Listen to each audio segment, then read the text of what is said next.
I used to wonder if mindset really mattered. I thought that success was all about talent and skill set, but I came to realize that someone who is great at what they do can quickly be bypassed by someone who is less talented but more confident. Remember this, confidence attracts, but unbelief repels. So if you have a mindset that you are average or that you never get great opportunities, without realizing it, you are creating your reality. Many of the people you look up to, they are not super smart or super talented. You are just as smart and talented as they are. They just latched on to their dream and developed the mental fortitude necessary to keep going when they were feeling the frustration that you might be feeling right now. A belief can create the disease as much as a belief can create the healing. And I go, so the significance of this is profound because nobody talks about the negative belief. And I go, negative beliefs are powerful. It's called nocebo, as you mentioned.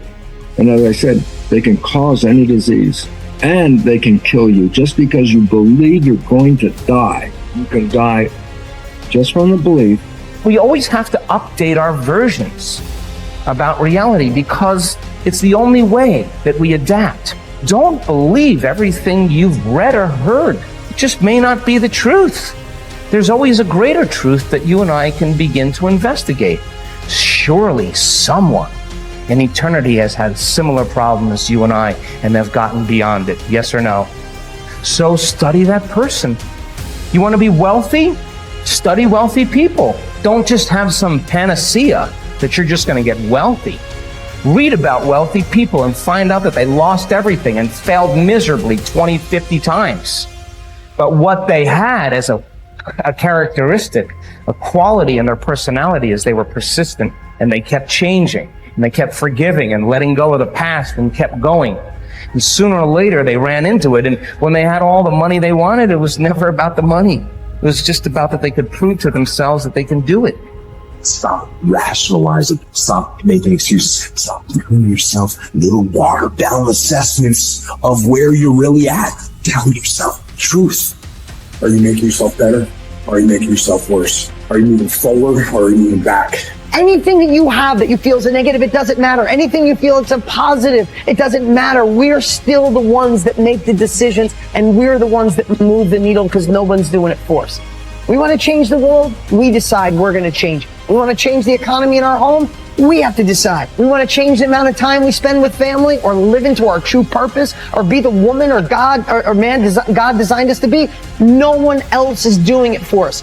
But what we can do is what you're doing. Gain capabilities from people who've already been there. Be a part of a group bigger than yourself. You already got the capabilities. You're already a part of a group bigger than yourself. You already got the support of this amazing family. I think true behavior change is identity change. And it's this shifting of your self-image, or your beliefs, or the way you look at yourself.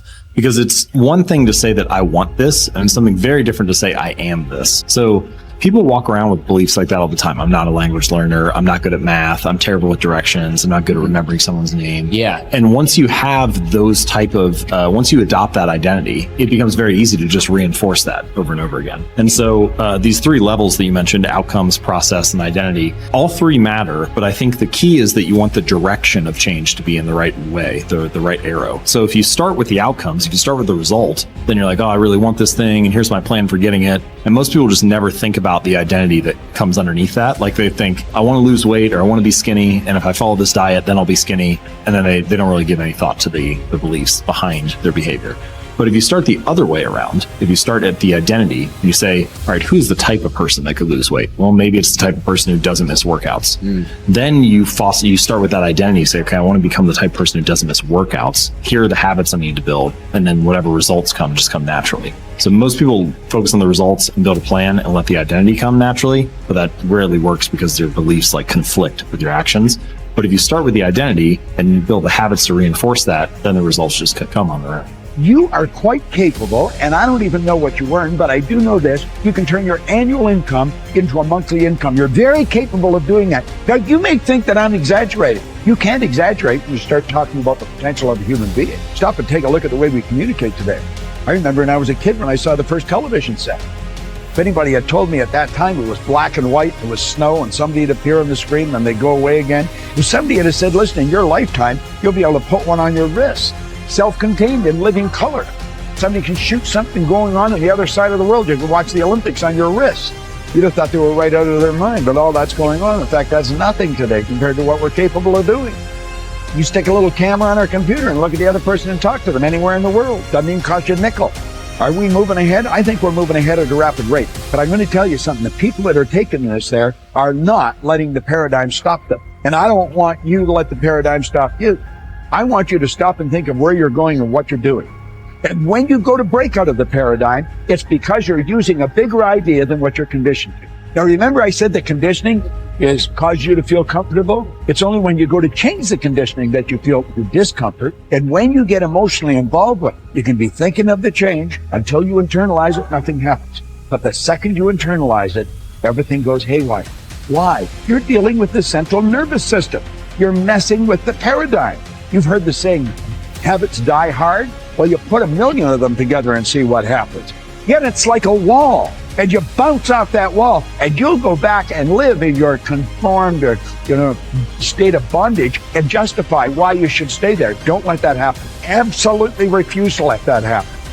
If you've got an inspiration to move, to quit your job, to start a business, whatever you want to do, step out and do it. I mentioned in another series that God's gift to us was more talent and ability than we'll ever hope to use in our lifetime. And our gift to God is to develop as much of that talent and ability as we can in this lifetime. The future belongs to the risk takers, not the security seekers. Life is perverse in the sense that the more you seek security, the less of it you have. But the more you seek opportunity, the more likely it is that you will achieve the security that you desire. Whenever you feel fear or anxiety, and you need to bolster your courage to persist in the face of obstacles and setbacks, switch your attention to your goals. Create a clear mental picture of the person that you would like to be, performing the way you would like to perform. There is nothing wrong with thoughts of fear as long as you temper them with thoughts of courage and self-reliance. Whatever you dwell upon grows, so be careful. And this brings us to a very important mental principle called the law of accumulation. The application of this law is a fundamental reason for success in every field, including yours. This law says that every great life or great career is an accumulation of hundreds and perhaps thousands of efforts that nobody ever sees or appreciates. Great success is the result of countless hours, maybe even months and years, of preparation and hard work toward the goal of becoming very good at what you are doing. This law of accumulation says that life is very much like a balance sheet with both credits and debits. Every time you do something positive to enhance your abilities and to improve your life, you get a credit on the credit side of your ledger. Each time you waste your time or neglect to take advantage of an opportunity to learn and grow, you get a debit on the debit side of your ledger. Here's the key: everything counts. Everything that you do or fail to do is written down and totaled up on your balance sheet. Everything that you do or fail to do counts in some way. Nothing is neutral. Everything is either moving you toward a better life or moving you away from it. Everything counts. A successful, happy, self-confident person is an individual who has consciously and deliberately built up a lot of credits on his or her balance sheet. An unhappy, negative, or insecure person is a person who has a lot of debits on his or her balance sheet, because the only things that count are your actions. It seems that every positive and constructive action you engage in adds up and increases your levels of self-confidence and self-esteem. The law of incremental improvement, perhaps the most important corollary of the law of accumulation, is what is called the law of incremental improvement. This is really the law that explains how you move from wherever you are to the top of your field. This is the law that explains all great success in America or anywhere else in the world. This law simply states that a person becomes good at his or her chosen field by improving incrementally, continuously, over a long period of time.